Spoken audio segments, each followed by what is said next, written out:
Oh, what's up, Reds? Hello and welcome along to Wall of Reds. There's not words. There's not words today, I don't think, to kickstart this show. I actually think the safe thing to do today is, because I know everyone's going to want to have their say and want to have their point of view, push the cross is actually go straight over to our guests. We're waiting on Abdul and Rodri to come and join us. Guys, get in the live chat. We want to hear your views. That's what Wall of Reds is all about. Hit subscribe to All for United. If you're watching on another platform and not YouTube, youtube.com/All for United, come and get in the live chat.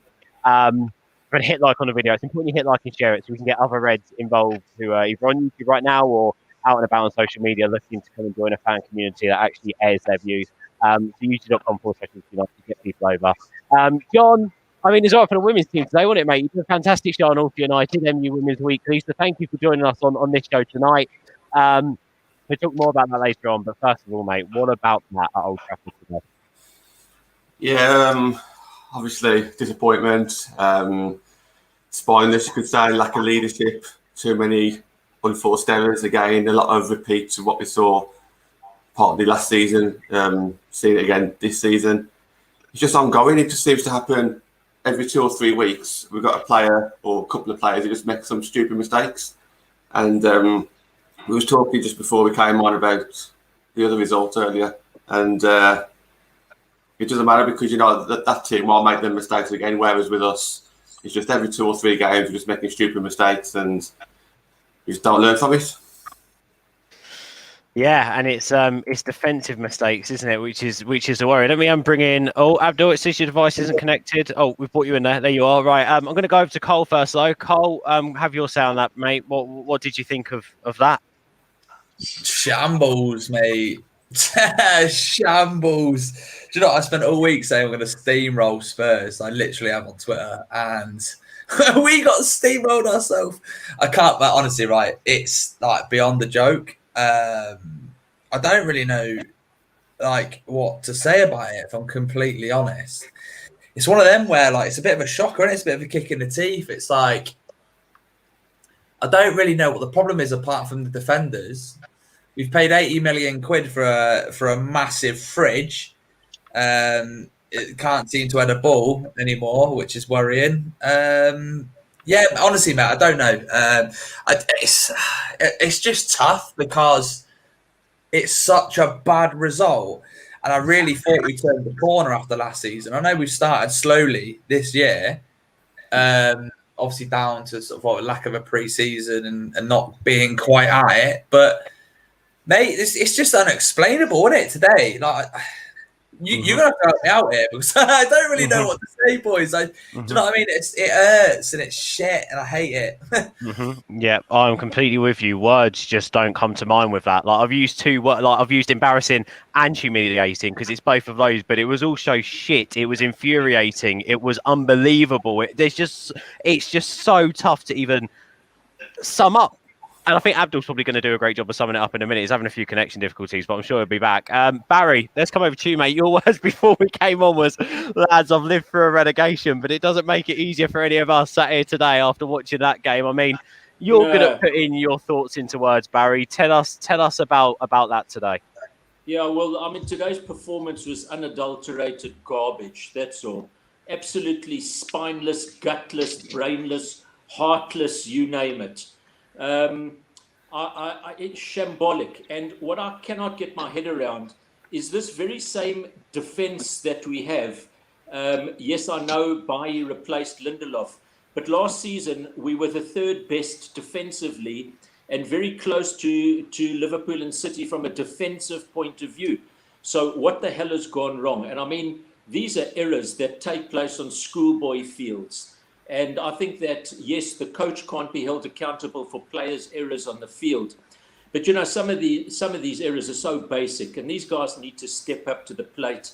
And, you know, I think you just need to go to social media to listen to Patrice Evra and his rant today. And I think he sums it all up because there's no heart in this team, in this squad. And as we've chatted about before, I mean, this is right from the top down.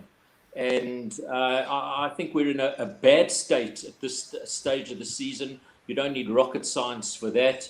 And I'm not sure how this is going to be rectified. But a humiliating result today.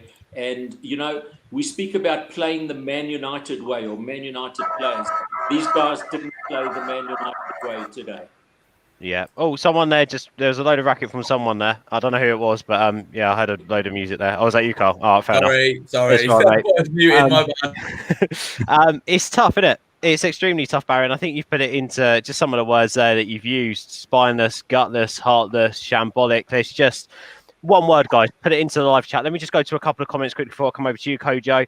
Jacob said we have to look at our chance creation from the Palace game up until the red card for Martial today. I think psychologically our team knows we struggled to create at the moment. We created against Seville in the semis, but didn't take our chances. Tactically, it was wrong today. Positioning was wrong too often, and Spurs made light work.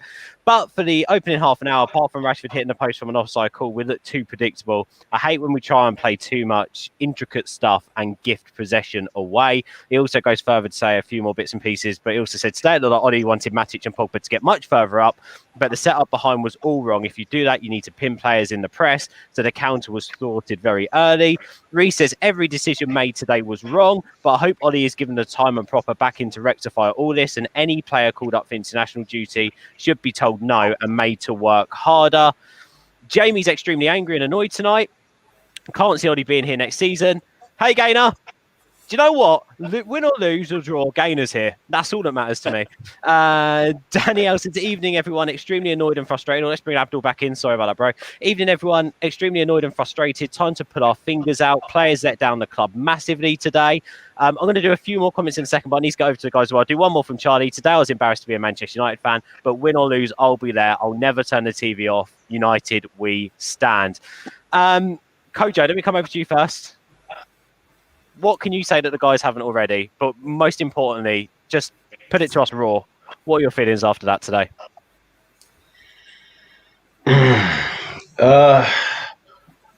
Quite clearly, I'm pissed off. That was absolute trash. You don't go up one. You don't go 1-0 up in the first minute and then lose your lead in 4 minutes. That's pathetic. Especially at your home, and you don't lose 6-1 at home at all. And it pisses me off that this is the second time it's happened in 8 years. I don't care if that's a big gap. It's happened again. It's pissing me off. That was an atrocity. I was pissed off with all the players. I know fans will try and defend one player or the other. All of them. There's not one player that turned up today. All of them were trash. I ain't trying to hear it.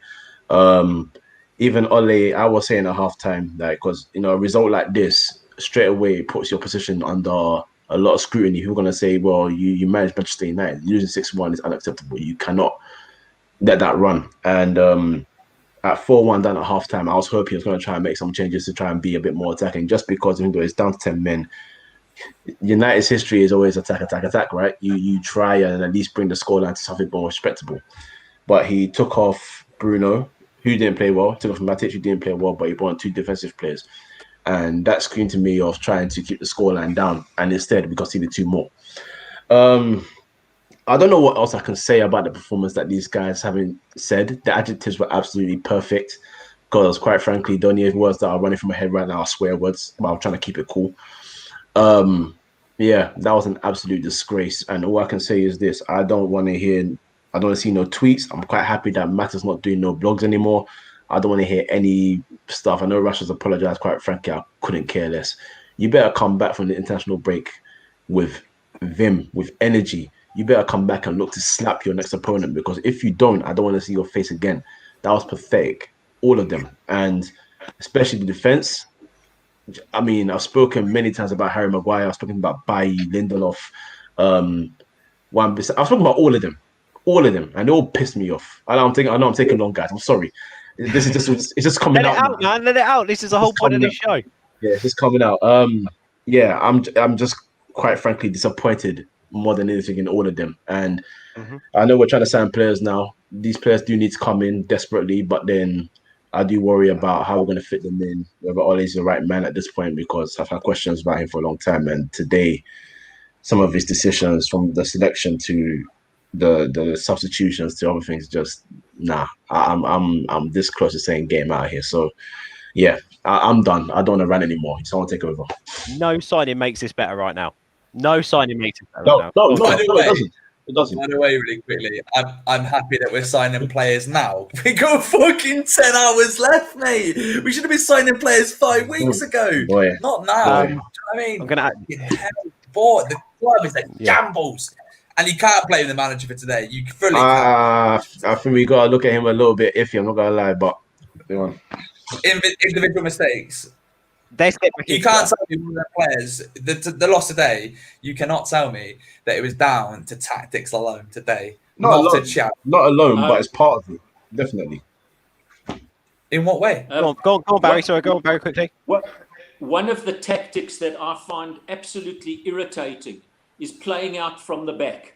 We are not good enough to play out from the back. And I think it was goal number 3 when Bayi tried to play out from the back. It was absolutely shambolic. And especially you're down to 10 men. What are you doing that for? And that is coming from the coaches. This playing out from the back is coming from the coaches. These guys aren't good enough to do that. And, you know, I mean, on the day, you can't blame the coaches for some of those mistakes. But there's no plan B. And when you looked at Spurs' lineup today, you could see that their midfield 3 were 3 very, very physical guys. That's where the battle was going to be fought. And that's where, in many respects, we lost the battle. You know, Pogba, we always seem to mention him. He's divisive. He was nowhere today. You know, it's a game where he should impose his physicality on it. We were nowhere. And I actually thought that tactically, and of course, I'm the world's finest armchair critic, but we should have played 4 in the midfield, not 3. And I think that Jose outwitted Oli unbelievably today. Spurs have played 4 games in 1 week and they was fitter than us. Are you kidding me? We look very tired. Very tired. When it comes down to tactics, Addo, I'm going to hit on this with you because you've been quite vocal in the way that Ollie likes to play football. But just because Karthik's been waiting his turn, Karthik, I want to come over to you first of all. We're having loads of different conversation around what's happening. Gainer's put here, it was a shocking performance all round, absolutely no leadership on the pitch. Nicholas, click the link. Nicholas, welcome aboard, my friend. Get your thoughts in the live chat. Waiting up 468. Well, I think you're going to be waiting up a long time. Says Ollie must be sacked ASAP. Wow, okay. Mr. Bojani says, Karthik, give us a wave. There you go. And you know what? He's going to do more than give you a wave. He's going to tell you his thoughts about today's game, like right now. Right. I'm trying not to repeat what other people have already said, but I'm going to say what's on my mind. I don't like ranting because it's just not something I do. It's not something where I just like to moan and scream at people and say, oh, he needs to get sold, he needs to get sold.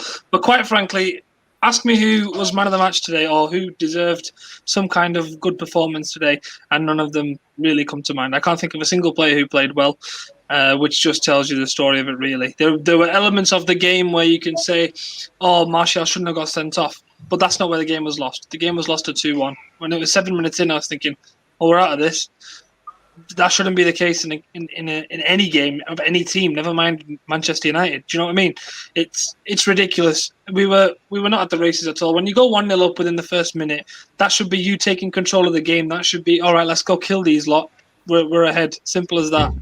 No, we were very poor at the back. Defense is looking terrible. I don't know what's happened because we all quick to criticize Maguire, which is fair. But last season he was the reason our defense improved. If you look at the numbers, yes, okay, we kept some clean sheets in the Europa League, but in terms of our defensive stats, we were better last season than we were the season before. That is attributed to Maguire, in my opinion. Why has that fallen off? I can't answer that question because obviously I don't know what's going on behind the scenes. Is it a case with Maguire trying to try too hard to lead the defense? I don't know what it is. In terms of the game management in the middle, I disagree with the fact that we should have gone attacking at halftime. Back against City in 2012, Sir Alex slated Ferdinand and Evra for trying to get the boys to attack at 4-1 and said we should be shutting shop and managing the game at that point. Why are we trying to attack? You need a bit of common sense. So with Ollie making the defensive change, I don't mind that, especially because we're all sat here saying the defense was so poor in that first half. We could have been 5 or 6 during that halftime alone. So if we're saying that, then the defensive change at halftime was fine, because to go and attack then would be naive. We probably would have shipped around 9 or 10. And then you start to think, I know I'm blabbering. I just said I won't run, but I am doing. So whatever. Karthik, give us a wave. Karthik, give us a wave. Yeah, we look at the defense, and I think if we were spending all this time on transfers trying to buy a centre back, it would at least make a little bit of sense. But we're not. All summer, it's been a story of left back, right wing, striker for some reason, and a holding midfielder. Those are the positions we all identified that we needed. None of the targets that we've had have been a centre back. We had one bid for Badiashile rejected, and we had a little inkling towards Gabriel and Upamecano. What else have we heard in terms of a centre back? Absolutely nothing. So what is the plan? There is no plan. Why have we spent for 4 months on Jadon Sancho? Okay, even if you want to spend time fanning about with a 100 million, 120 million valuation, at least spend the rest of the time on the rest of your targets. Why are we waiting for 10 hours before the deadline to make these signings? And you can say, yeah, a better manager gets the best out of the players that we have now. Why are we relying on transfers to beat these kind of teams? But you tell me any other manager that you want ahead of Ole Gunnar Solskjaer. Name anyone, Pochettino, whoever you want. What are you going to do when he comes in? He does what he can with those players, and then he gets fed up and goes, you know what? I need some players to improve this team. And then the same thing happens again. What are you going to do? Do you think it's going to change? No. Some people need to wake up and realize what's going on here, and it's more complicated than just the manager.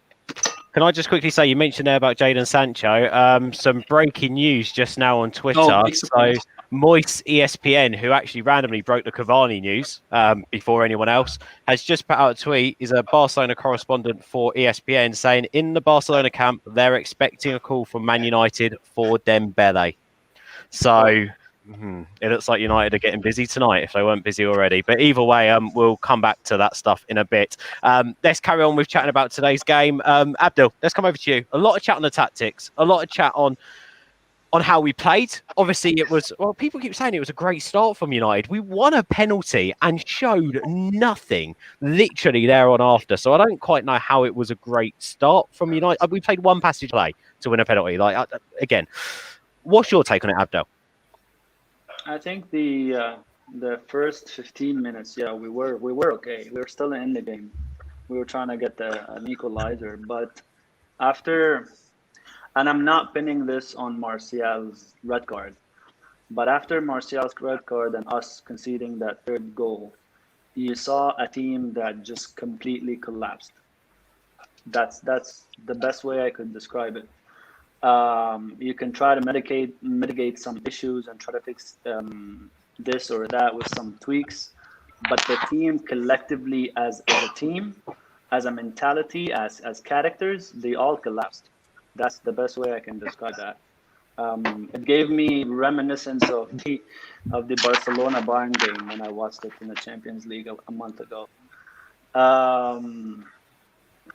So like the first two goals are absolutely horrendous because they're absolutely nothing tactical about them except a mistake, an individual mistake from Maguire. I don't know what the hell is wrong with him since this season started, but he's not been looking the same.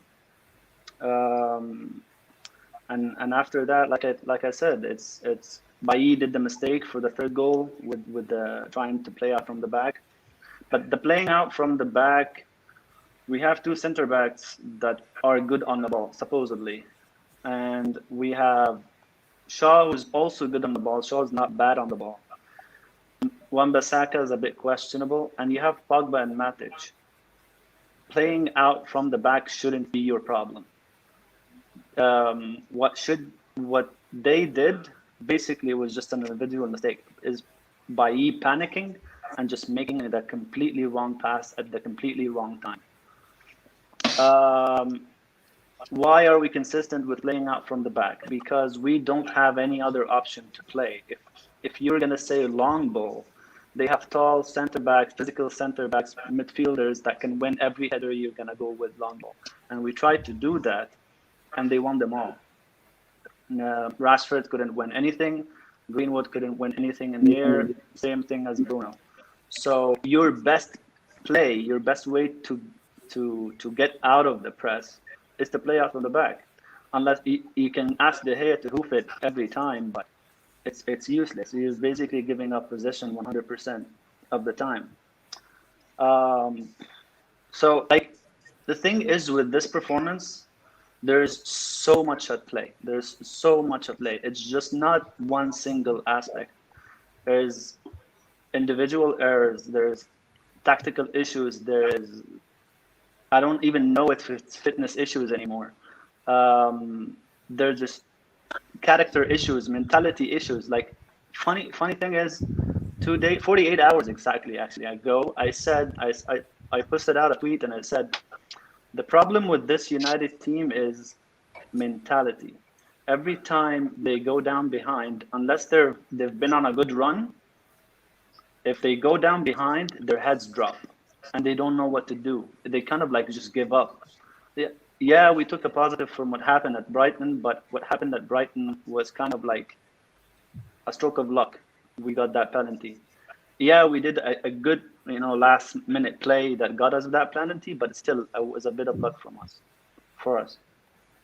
But I will keep insisting on that. That team is weak, mentally weak. Characters, they're weak. And that's the biggest issue they have. And we've been like that ever since Sir Alex Ferguson retired. And the failures accumulating year after year after year made them like that. Made whoever comes into that club actually gets infected with that mentality. You know what I mean? So I remember one of the pundits once said that when players go to Manchester United, they're not improving anymore. They're actually becoming worse. It's not that their ability becomes worse, it's their mentality becomes worse. And that's the biggest issue Manchester United have right now. Sorry. So I was going to say, Abdel, I'll be interested. I want to just quickly fire over to Reece for his final word and just his thoughts on today's game. But it'd be interesting to come back to you in a minute and ask you why. What's going on with the mentality? Because we're Manchester United, this shouldn't be a problem. So I'm going to come back to you in a second. Guys, hit that subscribe button, smash the like button, share the video. Come and have your say in the live chat. If there's anything you agree with, tell us. Have your thoughts. If there's something you don't agree with, tell us as well, because we'll share that too. Reece, go on. Final word, mate. You must be fuming as well. Fuming isn't even going to be used right now. Like a previous channel I was commenting on tonight, my exact words were blood is boiling. That's how annoyed I am with today's performance. And I completely agree about this playing at the back. Like, it didn't work. And Barry mentioned the third goal by playing out from the passing in. That was shocking. And they don't seem to realise that out of that whole team, the biggest threat is Son. He is the biggest attacking threat. We played the ball, he intercepted it, and he played it through. Kane scored. It's ridiculous how bad the defence was today. It was not switched on. There was no football intelligence as well. Like, there was no sense of where to play the ball, where to take the ball forward, side to side. Instead, playing backwards. There was so many things wrong with this performance that I can't even figure out what is a positive to say other than, we're bringing in players, but they're not players we should have brought in the first place. Well, one of them isn't anyway, and I stand by that, and that's Cavani, and that's no disrespect to him. It's just that he was a good signing 7 years ago. This is bad timing, and it shows how inept our board is. It shows how much lack of faith they've got in the manager, but it also shows that we are absolutely fucked. Excuse my language. We are we are fucked, and it's going to continue onwards until these clueless minions get out of the club, because it reflects in the performances. If it doesn't work well behind the scenes, it's not going to work well when we see it on TV or at a live game whenever we return. And performances reflected that. The Martial sending off, that was ridiculous in my mind. I know it's like, give or take, it could have been a yellow card. Like, the fact that Lamela didn't even get a booking for it as well is disgusting. I think he did get a booking. I know he got a booking later in the game, just not for that incident. I thought that was shocking. I thought it was for that. No, he got something else. He got a booking for. I don't know what the exact incident was, but for that he got off scot-free. But I felt the game was won the minute the first goal went in. I think Spurs had that game won as soon as we scored that penalty, because we showed nothing. Like, yeah, we got the ball into the box and then we got a penalty, but what did we actually do after that to justify we can go on and win this game? We were absolutely shocking from start to finish. No excuses. No, I can't justify it at all. Just saying, Ed looks like a genius signing Cavani now that Martial got sent off. He'll definitely start our next game. I'll tell you that much for sure. Yeah, starting anyway. I agree. We didn't test Adoris after the penalty. No. There wasn't No, a we chance. But let's get back to all that. Let me just quickly jump over to the comments. Nicholas says, Doris the tea lady put in a transfer request. Brilliant. Andrew says, hey everyone. Hey Andrew, hope you're good. Let's keep scrolling through because all I'm seeing is Reese's name here from the start of the show when he wasn't actually on it. So this is great. Let's double up on Reese's opinions. Let's go back here. Let's try and get in. Samjay says, the issue is we have two centre-backs who are good on the ball. What am I hearing? Well, we'll come back to that in a second. We've got to talk about our centre-backs. Worldwide Red Show said, if we buy Dembele, Guy will be the best training partner Phil Jones has ever had. Send him straight to the physio. Oh, I like that. If you missed the news, the guy who broke Cavani is speaking now about the fact that United or Barcelona are expecting United to contact them for Dembele. Start matter, says Samuel.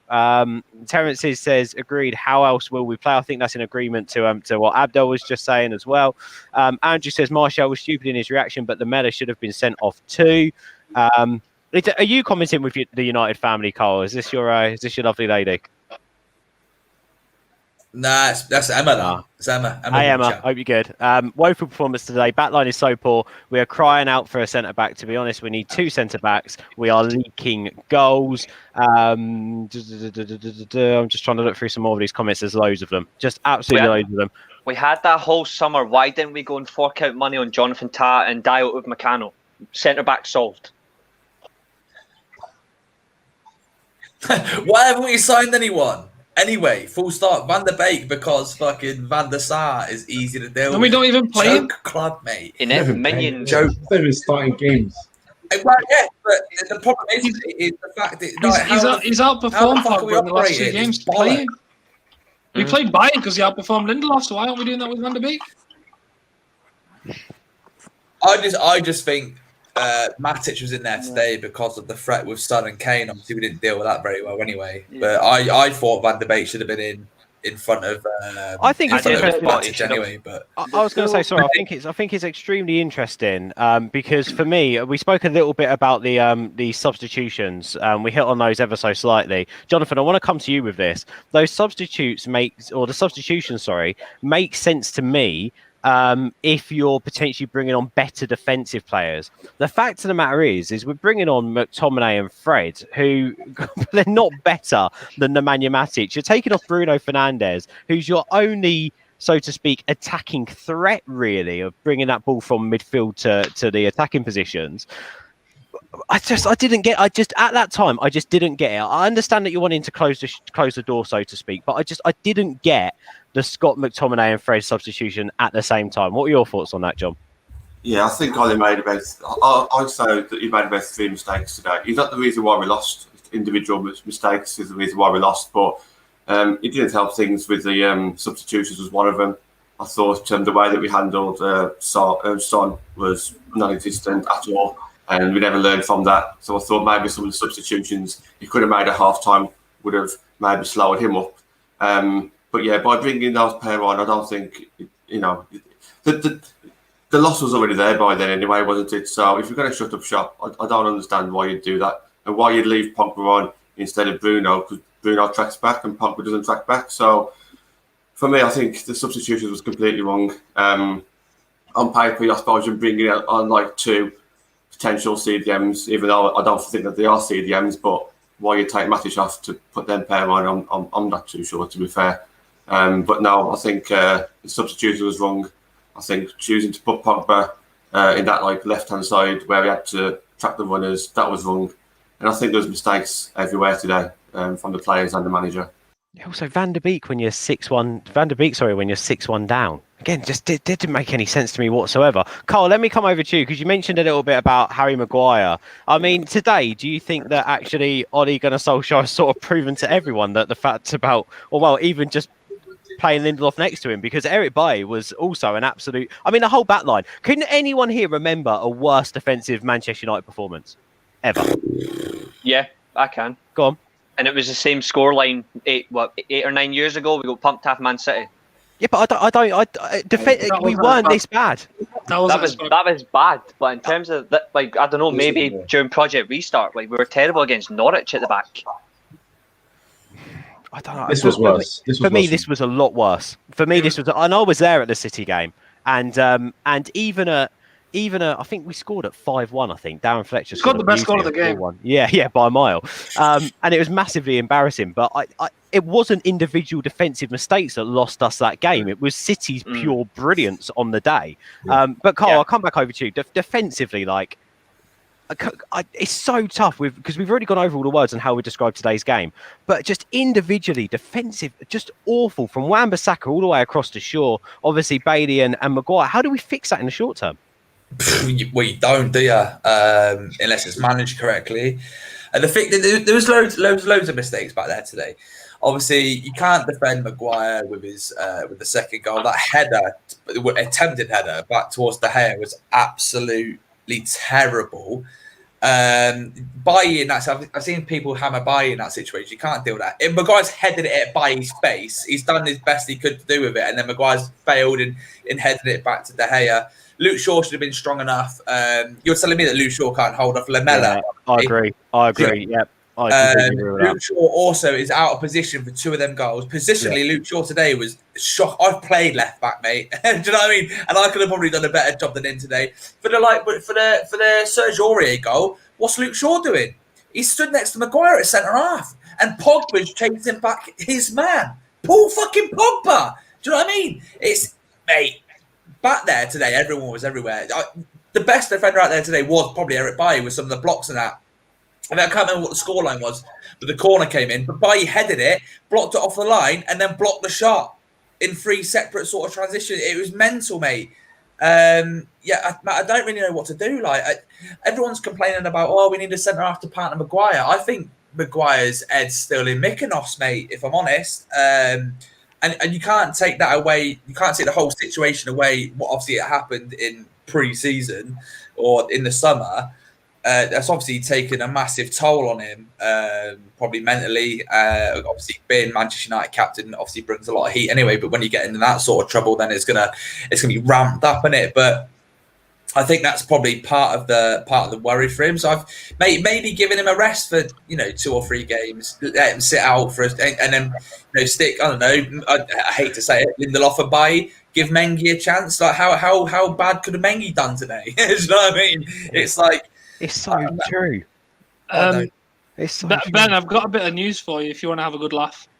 Go on. Supposedly, Alex Cavani's failed his medical.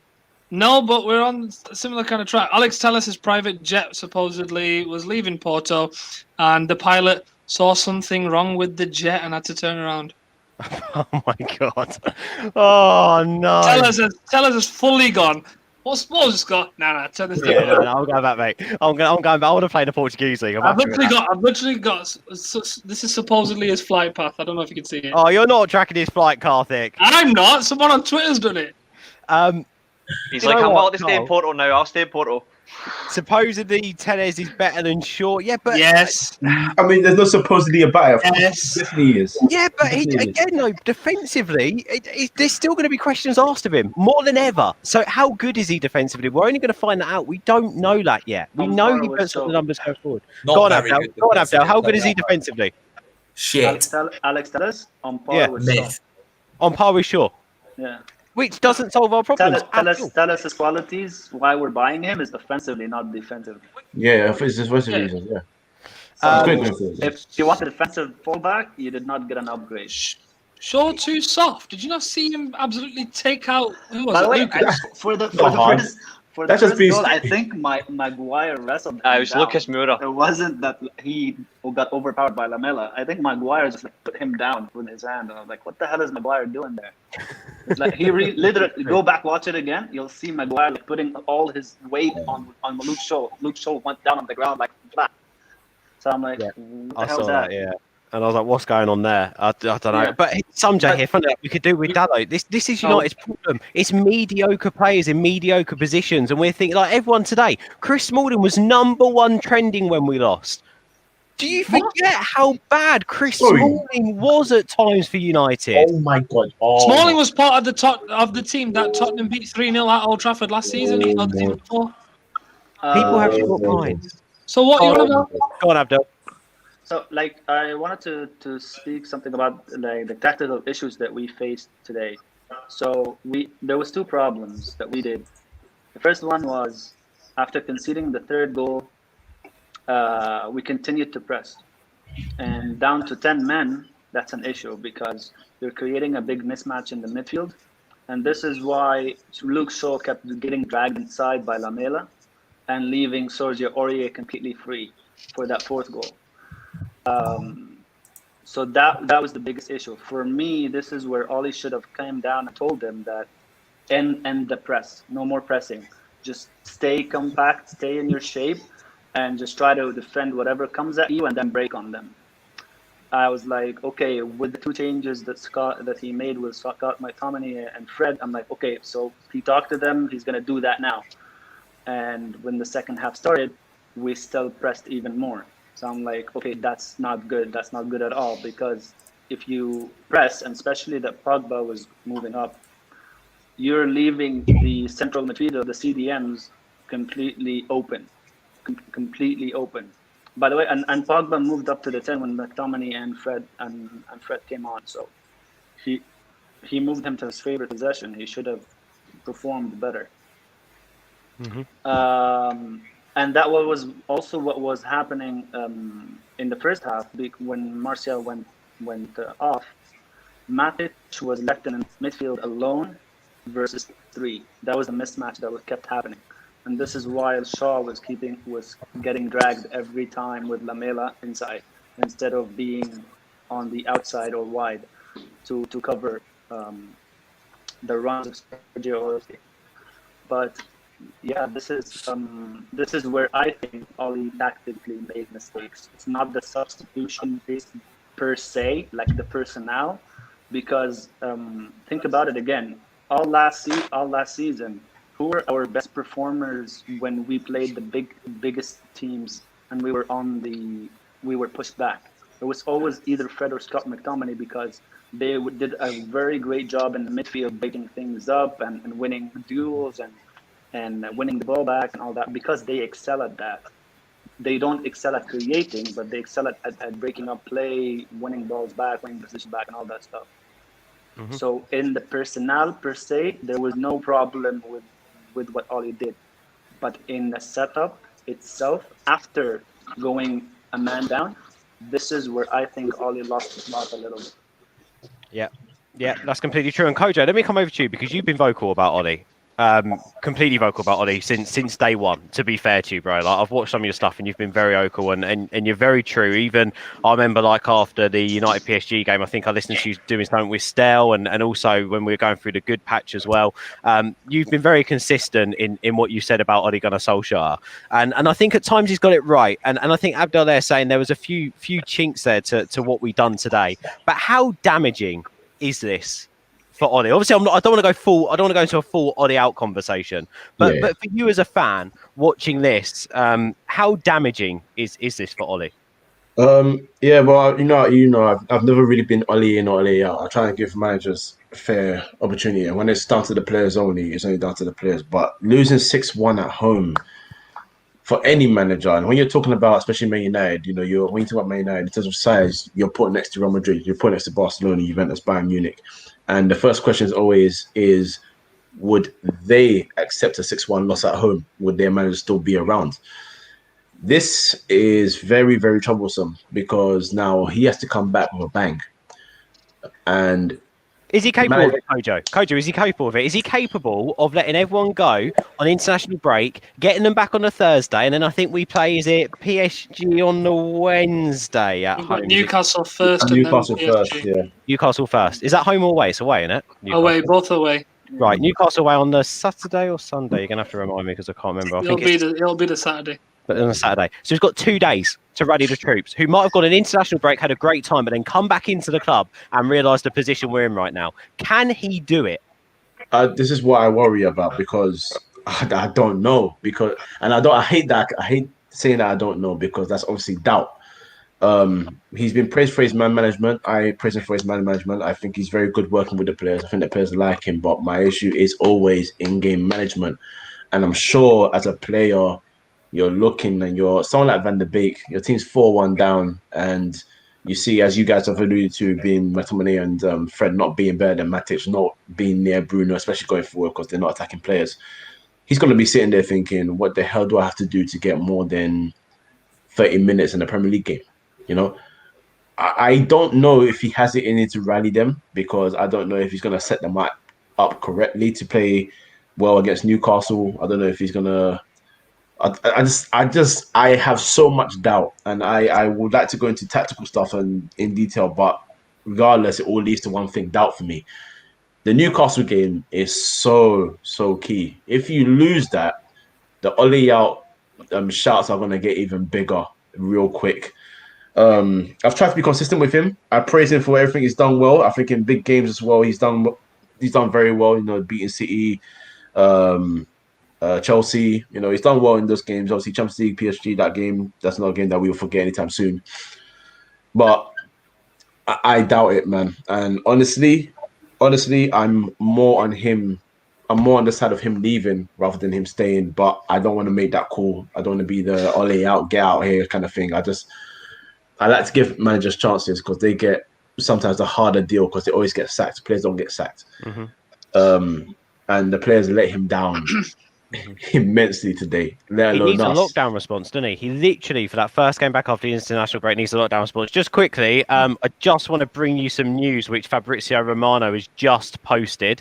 It better not be Dembele. So the Lyon director has confirmed that Memphis Depay has an agreement with Barcelona. They're not hiding it. It is possible that Memphis signs for Barcelona tomorrow.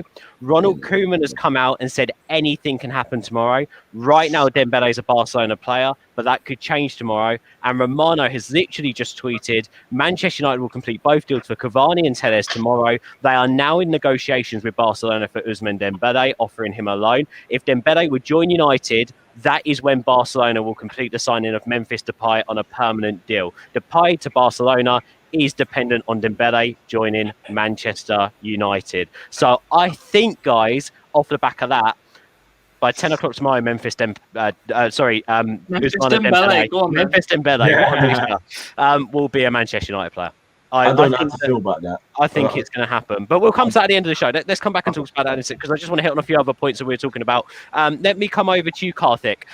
Abdel mentioned a little bit there about the midfield being overrun. This is a consistent thing that keeps happening. Paul Pogba, for me, has been non-existent since day one that the season started. And this isn't me jumping on a Paul Pogba brigade. I'm saying what I see. There's other players who have played badly, but the fact is, Paul Pogba, at the moment, I think, is leaving a massive gap in our midfield whenever we try to manage a game.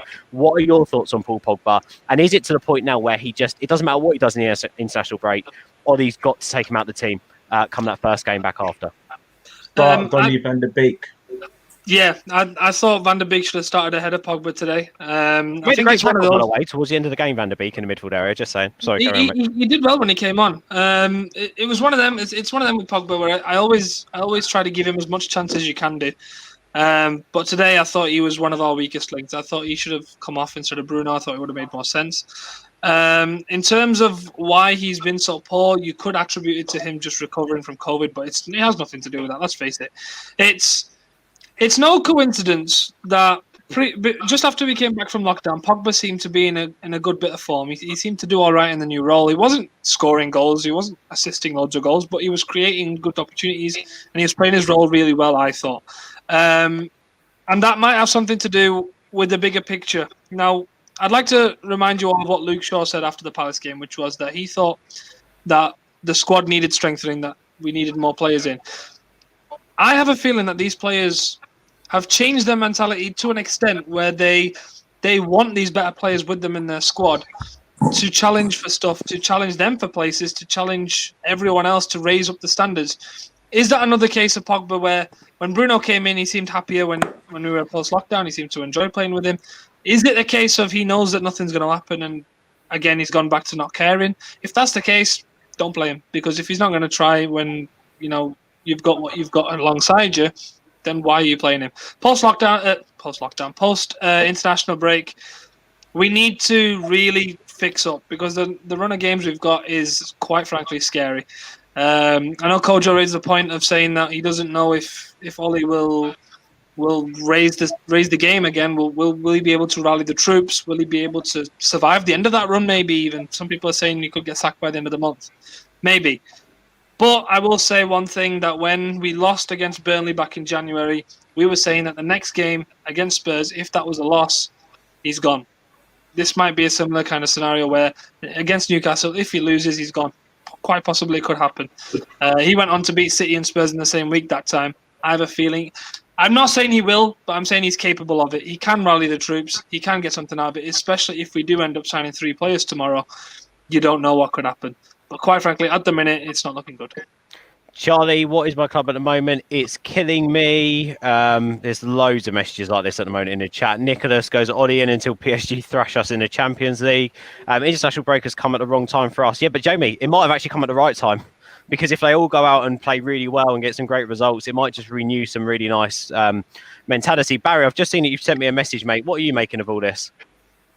Right, so just coming back to the game for a moment.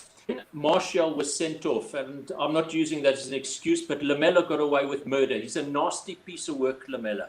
And when Martial was sent off, no composure was shown whatsoever. No leadership on the field. Maguire should have shown his worth as a captain, and the manager also should maybe have shored up. He should have been on the touchline marshalling them. So that disappointed me. It disappoints me that we're being linked with Cavani, with Dembele, all these attacking players. Yes, Teller's a fullback, no centre-back. And I think history will repeat itself. I think what happened to Van Gaal, what happened to Mourinho, it's inevitable. Solskjaer is going to go the same way. They won't get him the players that he wants. We'll have a new face as manager within the next few weeks, I think, unless by some miracle all the results change. And I think that it's a club in turmoil. And again, I know I sound like a broken record, but the problem starts right at the top. The owners, the board, and they ain't going anywhere. So I think we're in for some lean times coming up ahead. Can't disagree with any of that, mate. Can't disagree with any of that at all. Charlie saying drop Pogba as well. Skeptic says always need players. It's a never-ending cycle. At this rate, we'll always need players. Well, I think everyone has to strengthen. Doesn't matter what you're doing. You see Liverpool buying Thiago and Jota and a backup left back, and you've always got to keep strengthening. Transfer out Pogba, cancel Garner's loan, and use the funds to buy Grealish. God, Barry, you are going to love that comment. We have McTominay and Garner in his place. I'm all against Pogba. Says another Karthik there. Hey, hello to all the Karthiks out there watching worldwide. We are the worldwide Karthik channel, the place for all the Karthiks. Boom. Let me come over to you, Reece, for just one more comment. And then what I'm going to do, guys, is I'm going to give you each like a little subject, and then you're going to just smash it in like 60 seconds to 190. Because I know that because there's been a lot to say on this show, everyone's had quite a bit longer chatting in individual parts. You've not managed to all talk as much. Reece, let me just come over to you quickly. And I do want to hit on that VAR decision because we're chatting about the game, so we need to.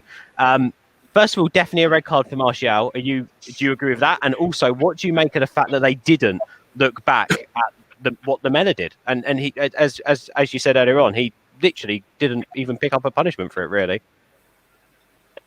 Yeah, it was a red card in my eyes. Fact of the matter is, once you lash out a player and you hit them in the face, you're gone. Regardless of how you are on the pitch, you shouldn't be striking someone in the face. And Martial, he's lost it. As for the VAR decision, spineless, pathetic, weak-minded, no intelligence. They just don't care. And I said last week, about VAR being used properly in terms of decisions that were done last week. That's great, but how can you go from using VAR effectively last weekend's group of fixtures to being effective this weekend? Either no one's being taught properly how to use this system, or who they've got is just extremely naive and blind to situations, and they're very judgmental. The one thing that annoyed me is the fact that Lamela went down in such a cheap manner. Like, for goodness sake, he barely touched you. Stay on your feet. But he should have been sent off as well, because frankly, what he did as well is just as culpable as Martial striking him in the face. They both should have went off, in my opinion. Yeah, it's interesting. I do agree with you when it comes to VAR. I just think that was so inconsistent. Right, each of you, I'm going to come to you with one little subject, and you're going to smash it out of the park in about a minute to a minute and a half. Jonathan, let me come to you first. What is our strongest centre back pairing now? Then does he stay with Lindelof and Maguire, or does he bring Bailey in, or is it Bailey and Lindelof? Where do we go next? I think fans can be really reactionary down to that individual game. So Lindelof made 2 or 3 mistakes against Palace. So I can see why he's been dropped. Obviously, Maguire's made mistakes today. How do we know that Bailey isn't going to make mistakes in the next 2 or 3 games? So then all of a sudden Lindelof's back in again. So I think we need consistency. So if Ollie's chose to put Bailey in there, then Bailey needs to stay. For me, the best pair partnership at the moment is Maguire and Bailey, but that doesn't mean that that doesn't mean that Maguire is untouchable, because he's not. So he needs to obviously pull his socks up, or else Mengi or Twanzebe, when he's fit, they'll get their chances. Yeah, Cole, let me come over to you with this one. I've heard you speak a couple of times about Dean Henderson. I saw a tweet actually earlier on today that someone was fed up with the fact that David De Gea can't organise the defence in front of him. We need some more authority behind our defence. So for you, does De Gea stay in net? He's not really done anything to warrant him being dropped, mate. I think he could have probably done a little bit better today. He shipped 6 goals. Yeah, but he's also the last line of defence, mate. It's all well and good saying, "Oh yeah, he's getting 6 goals," but he's got 10 of them. The team's got 10 other players to come through to him. Do you know what I mean? It's not like he's made a mistake today. I think every goal was warranted because we're so fucking shite. And the only one he probably could have done a bit better was when he came out, when Luke Shaw took him out. You know, he didn't really look like he was bothered when Son come in, he like dinked it over his legs. But no, I love Dino, mate. Partly because he's a youth academy player. You know what I mean? He's Manchester born and bred, but he's grew up at United. And I think it's a good competition for De Gea. I do think there are pros and cons to both goalkeepers. I think David's a very good shot stopper, but Dino's obviously proved that in the last 2 games that he's played for us. He's actually had nothing to do and made 2 top saves, which is a really good quality for a goalkeeper. Obviously, the concentration and just focus on what your job actually is. I think Dino's distributing with his feet is probably a little bit better than David's. I'm proper painting a real bad picture of De Gea here. And I think his command in the box is a bit better at this current time. But you can't go back and say Dave's not great, because he is. It's one of them, innit, mate? I think there's a lot more issues here than the goalkeeper alone. I think if you asked me this question probably when we played Bournemouth at home last season, when he's shipping all sorts of goals at his near post and that, then yeah, Dino's got to come in, hasn't he? But at the minute, I don't think he's done anything wrong to warrant him to lose his place in the first team right now. I think it's a nice, healthy competition there. Dino obviously wants the first team spot. Wants the #1 shirt. He's quite openly come out and said that. And I think, one day he'll get it. But right now, I don't think it's a time to change the goalkeeper, because it's not entirely Dave's fault. Yeah, I think he also made a couple of good saves at points today as well when he needed to. I mean, they had, I think, when they were 2-1 up, before Martial got sent off, they had like 4 or 5 chances there, which they should have really scored. Like, I remember Gary Neville saying in commentary, the red card affected us, but the fact of the matter is that they had some really good opportunities before that red card. We just didn't turn up. Karthik, let me come over to you. How worrying is it? Actually, no, let me rephrase the question, because I can make a couple of questions out of this, which is great for the other guys. Why aren't we making opportunities, mate? What's going on with our attack? We've got one of the most lethal attacks in the league, but we're not doing anything. I wish I could point it out and say it's this one. You'd be manager, mate, if you could. Exactly. I've seen someone, some poor fellow thinks I should be manager in the chat. I've just seen a comment. But yeah, I wish I could tell you. I think something has to do with the tempo in midfield. I think we are too slow. It just feels really casual at times, especially when we're up against a midfield that's not gonna press us really.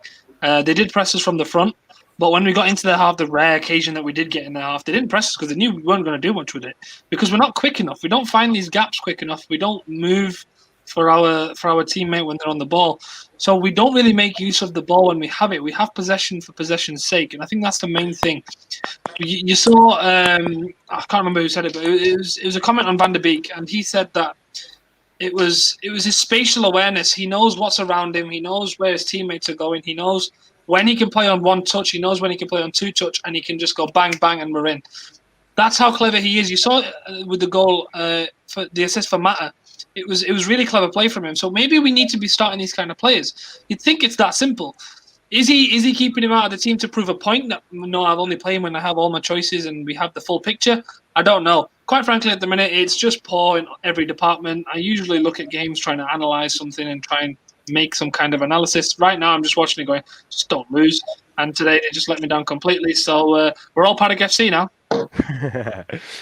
Barry, let me come over to you, because Karthik makes a good point there about the midfield. So who do you think, Barry, who is our strongest midfield three? Because he's definitely going to play the two, and then, well, I'll take it Bruno's everyone's selection to play behind the striker, so to speak. But who's our strongest midfield two then?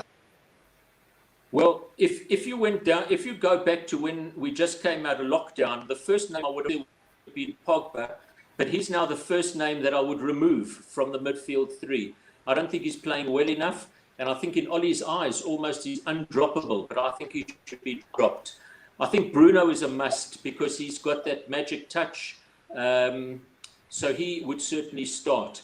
You've then got to look at one out of Matic, Fred or McTominay, depending on the day. For me, I'm not enamored with all three of them. But I think that Matic is probably best holding midfielder. I think Fred gives the ball away too often. McTominay, the advantage to him is he seems to have a goal in him, but I'd go with Matic. And I would make use of Van der Beek. I think that he needs to replace Pogba in the team. But I absolutely agree with what Kartik has said. There seems to be a disconnect between midfield and the strikers. We don't move the ball up front quickly enough. We've got three lethal guys up front, and the midfield are not feeding them adequately. And I think that there's a bit of fear in the midfield because they're having to protect the back four. So there's just a lack of equilibrium in the team at the moment. And this is something that should be sorted out on the coaching field. Yeah, interesting point here from. I don't watch enough of Portugal, but he reckons that Bruno plays from deep for Portugal. I don't know how much of that is true. I don't really watch Portugal. Abdul, let's come to you, mate. It's true, yeah. It's true, yeah. Sorry, just like adding that in. I've been saying that about Bruno. I think he plays too far at the pitch for us. Way too far. Because he has got brilliant work rate, hasn't he, Abdul? So for you, could a midfield, or do we move Pogba further forward? Does Pogba play? Because then at least he's a vocal point. You can ping the ball up to him and he can win the ball in the air, potentially hold the ball up. He's good with his back to a defender. Like I can hear someone saying, no, I don't know if that's what you, Abdul, but still, I'm going to carry on talking my way through this. But still, who is our strongest midfield two then? Who plays attacking midfield? What do you make of sort of Barry's thoughts there and what Skeptic has said? Bruno plays as an 8. That's his main position, 8 to the right. That's the position he played most of his career, and he functions as a 2. And usually, creative players who can play 8 can play 10 as well, no problem. It's just that, like you guys said, I think Bruno has a little bit of an edge on Pogba with work rate and defensive contributions. So it would be a good idea to put Bruno in the Pogba's position and move Pogba back up, because he's not that fast tracking back anyway. But like, it wasn't a problem. The thing is, which is funny enough, like, Pogba played in the role he's playing in right now more than Bruno have played in that role. So it's like, okay, I've seen you play here before. You should be good in it. So what's wrong with you? So, and in any case, the role that Pogba plays within our system isn't really so that you protect the back four. It's more for what's it called? What was I gonna say? It's more to facilitate Bruno's free role in front, because we do play, when we have the ball in possession, we're at 3-2-5, right? So one of those two, which is Pogba and Bruno, the two in the middle, they're free.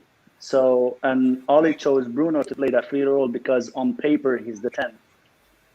What that means is Bruno is allowed to move horizontally on the field to go whichever flank and try to create combination of play on the flanks or centrally if the advantage is within the center.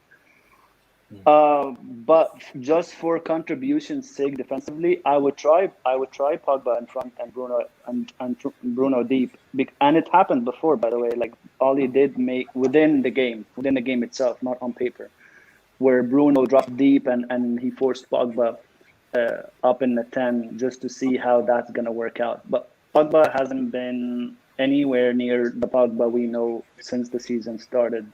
And the other issue that we make, which also is tactical, is the high line. That is the most idiotic idea that we have because we have a center back that can come fast.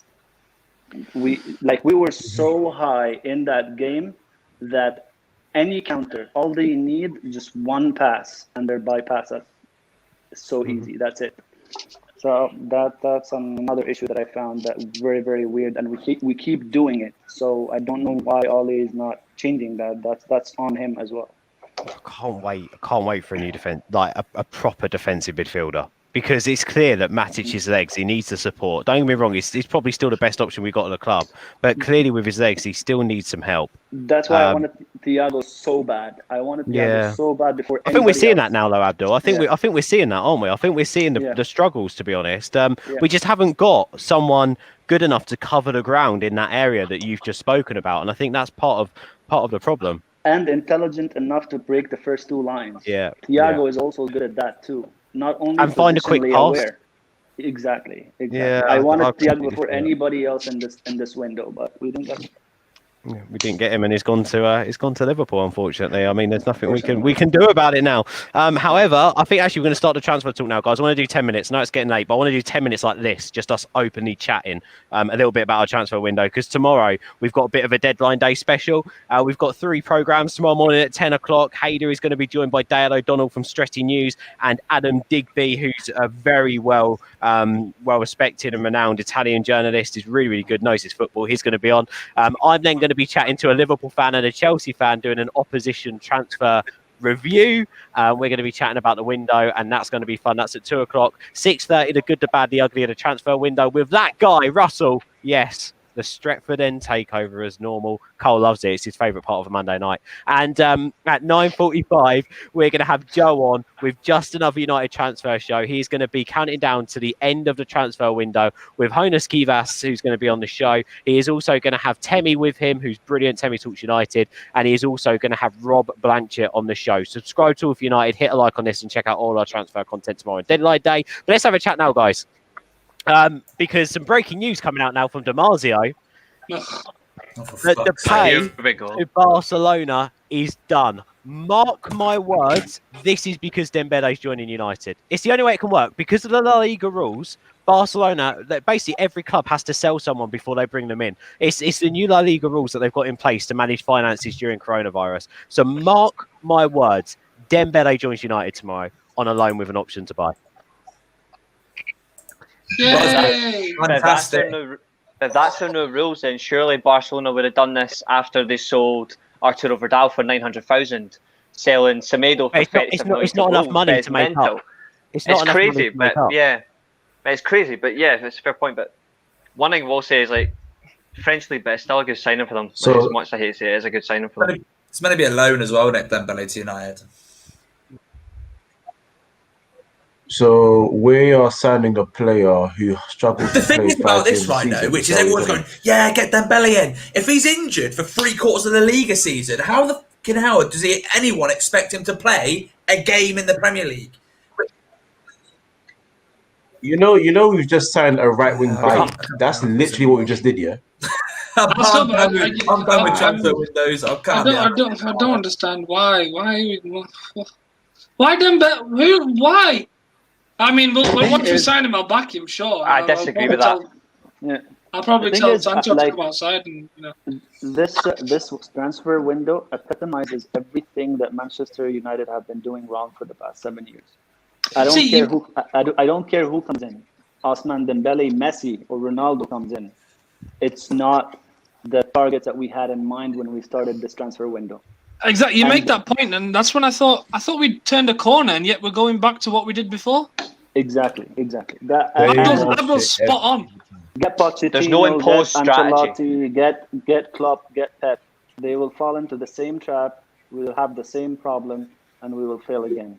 Until this whole mess changes, Manchester United, I don't think will win the league again until this whole thing changes. I'm sorry to be very down and pessimistic about it, but it just is. That issue is really infuriating. And the thing is, we fall into the trap. We fall into the trap by attacking the managers, Yeah. And it's just gonna keep happening. It's a quick fix option, though, isn't it? The manager all the time. Barry, can you hear me? Oh, Barry, I can hear you, Ben. you can hear us. You keep freezing up, mate. But just quickly, did you hear what the guys were saying then about and Abdul made a great point then. This transfer window summed up everything that's been wrong with United for the previous, up to 10 years, really. What do you make of that, Barry? You've watched United for many more years than I have. Potentially other people on this. Oh, he's gone. Brilliant. I just made a comment on his age. He was that offended that he. You call me old, I'm off. But it's true, is it? I mean, there's a point there that he could be good if he's fit. He's no. If he's fit. Again, and I come back to it, and this is my thing with Alex Telles. I'm sorry, but if United aren't going out and buying the best in their class, in their position, what's the point in buying them? Because we've got mediocrity as it is. I don't just want a +1 upgrade on the left back position. I want a +10, because that's where we need to get to win a league title. And this is my problem with, look, Alex Telles, if he becomes a red, is he better than Luke? I don't know. Offensively, maybe. But he doesn't fix us defensively. And for me, I'm just like, well, we're still going to have to go and splash in 2 years' time 80 million on a world-class left-back if we want to win the league. But that's my question, though. What world-class left-backs are there? I'm quite disgusted by the state of football in general. I would be paying Everton any money they need for Luca Digne. The left back we missed out on. Telles is good. His name is Reguilon that played in the team against us for today. That was the left back that actually. That was the left back that actually. Didn't want him anyway. We should have got him. There's so many other options I'd have over Telles. I'm with United on the buyback clause shit. But yeah, of course. If that was the guy that fits you, you should have find a way to get him. But we just don't have good negotiators, I guess. So. It's tough, isn't it? It's really tough. And it looks like there's only going to be one outgoing tomorrow as well. And by the looks of it, that's going to be Smalling. So what does that mean for Romero? It looks like he's going to have to stick around like a bad smell. I can't believe... And Rojo. I can't believe we've not managed to get Rojo. Rojo is still like this club. He's just going to be sat in a corner eating burnt toast. And Phil Broken Jones. I forgot he existed. I bet Damian's still somewhere. I don't know if you guys have seen that. He's at Parma now. An interesting Marcus Rojo is still at Man United. I feel sick. Oh my god. There's so many deep line problems with the transfer strategy at the club, but the one recurring problem is recruitment. There's no imposed recruitment. You can look at Man City, you can look at Liverpool, would I mention Arsenal, Chelsea? Yes, but you can tell what sort of players they're going to go for. When you look at us, it's like, we're just going to get this guy because he's going to make this. That's not what it should be about. It should be the best in class to take this club forward. Mm-hmm. We do not do that at all, and it's poorly bad managed, and it's going to keep going until. And I agree with Abdel. It's going to keep going until we get that rectified. If that's going to happen, no idea. But it's not only about the best in class; it's about the manager's targets. That's the problem. Yeah. I mean, you have Bielsa at Leeds, right? And I always say this, and I always stand by this. Bielsa at Leeds. Bielsa spent less than 20 million since he came to Leeds, but he got the players he exactly wanted, and he's able to play the football he really wants. It does not matter what the price is to me. I don't care. You can go get 10 players on a free transfer, but if they're the players that the manager wants, I'm all for it, even if they're from like the League 3. Simple. Yeah. Abdul, we can start counting. The players that Ole Gunnar Solskjaer wanted: Haaland, Bellingham, Reguilon. No, He wanted no, them. exactly. We didn't None get of them. them. We didn't None get of them. them. Sancho, we've not got him. You're going to stop. We're getting on to the second hand now of players that Ole Gunnar Solskjaer has pushed to want at this football club, and we haven't got them. And then we can go back and slander Mourinho for saying, look, Kojo's I gone. want Perisic, I want this player, I want that player, and they don't fit the United profile, blah, blah, blah. Who the fuck knows better than Jose Mourinho at Manchester United to not go and buy the players that he wants? Exactly, that's the point. Like the example I was just giving, Bielsa bought 19 players in 2 years, but they exactly the players that he wanted, and most of them were on a free, so they spent less than 20 million on them. But if you get the players the manager wants, that's it. That's all that matters. You know? Yeah, I do want to quickly bounce over Barry. I was just putting a question to you, mate. Can you hear me now? Can, Ben. Sorry about that. We've got some bad weather here. Oh no, good. Stay at home, mate. Get some marshmallows on and hot chocolate and snuggle under a blanket. Honestly, it make life better. I was just Abdul was saying there that this transfer window pretty much sums up in what a bad, so to speak, 10 years it has been for United. It's everything that has been wrong with United for the past 10 years. You've watched United without, by the way, mentioning your age, Barry, for quite a few more years than me and maybe some others in this chat. Yeah. But what have you made of it? What have you made of this? Well, I think this transfer window probably goes down as one of the worst that we've ever had. And for the most important acquisition would be to get a director of football, because whoever's doing the recruiting is absolutely clueless. And we can see our last couple of managers, the board won't get them the players that they want. The fact that we're talking about all these strikers that are aging, they're injury prone, they're rejects. These are the wrong players to bring to United. We should be talking about bringing players that play in inverted commas, the United way. To me, it seems there's a disconnect between the manager and the board, and there has been since Fergie's left.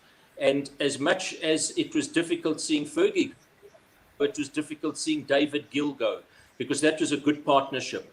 And I think that until we change that, we are in for similar stuff. And it used to be, the old saying used to be 97% of players wanted to play for United and the other 3% were lying. And that is not any. We can't get the players that we need because we've got the wrong structures in place. Yeah, and the right structure isn't Ole Gunnar Solskjaer as director of football either. What have I just Can we just leave that out, please? Jose wanted Matic, though, which says a lot. You need to remember one of Sir Alex's targets were playing tonight. Go on, Kojo. Sorry. If you look at the model at clubs like, if you look at the model at clubs like Bayern Munich and Ajax, that's what United when Fergie was around, and we don't have that anymore. We've become the dumping ground for rejects, and we've become the place where guys are living. Yeah, I mean, I do actually want to come on to Cavani, but quickly, Kojo, let me come over to you with just one more thing. That storm is really playing havoc with Barry. It's completely throwing him off the edge of the earth. Kojo, just one more thing, just really, really quickly. I just want to just quickly make this point on Dembele, right?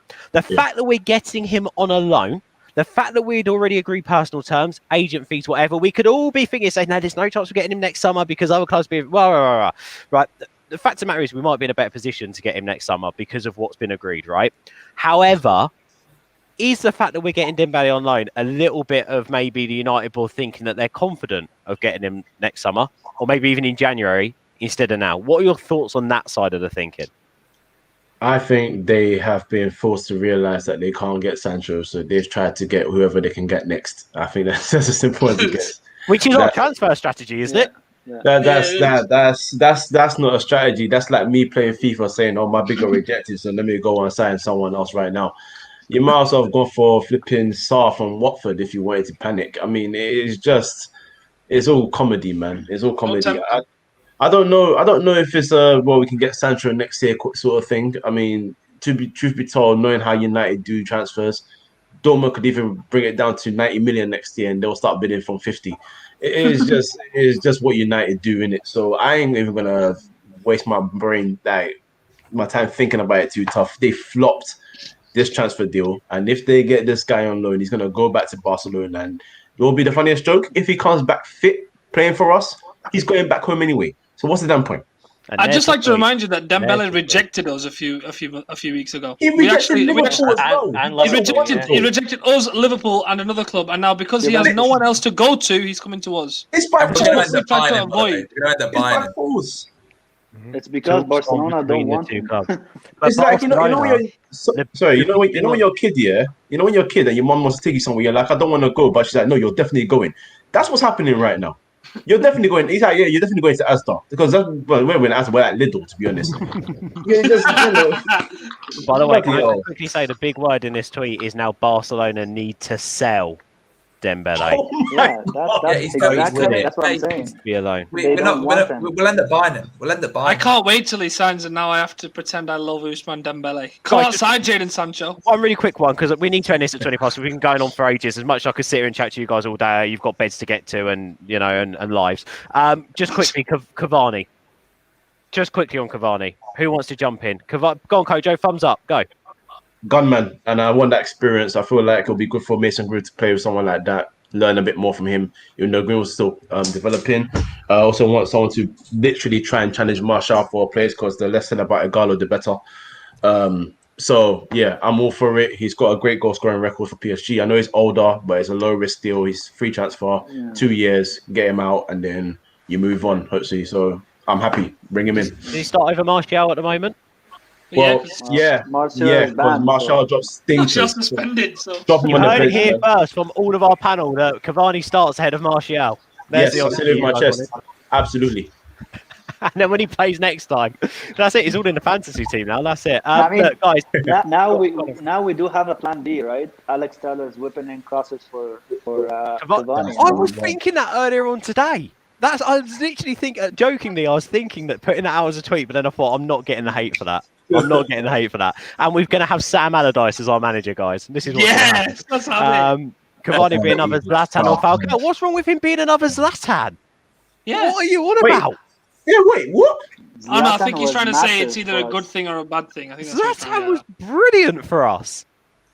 Cavani is a class signing because Greenwood can learn from him again. Upgrade on Igalo and competition for Martial. I completely agree with that.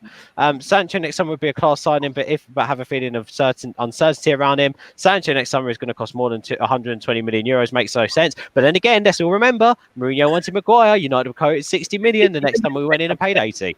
That's United's logic.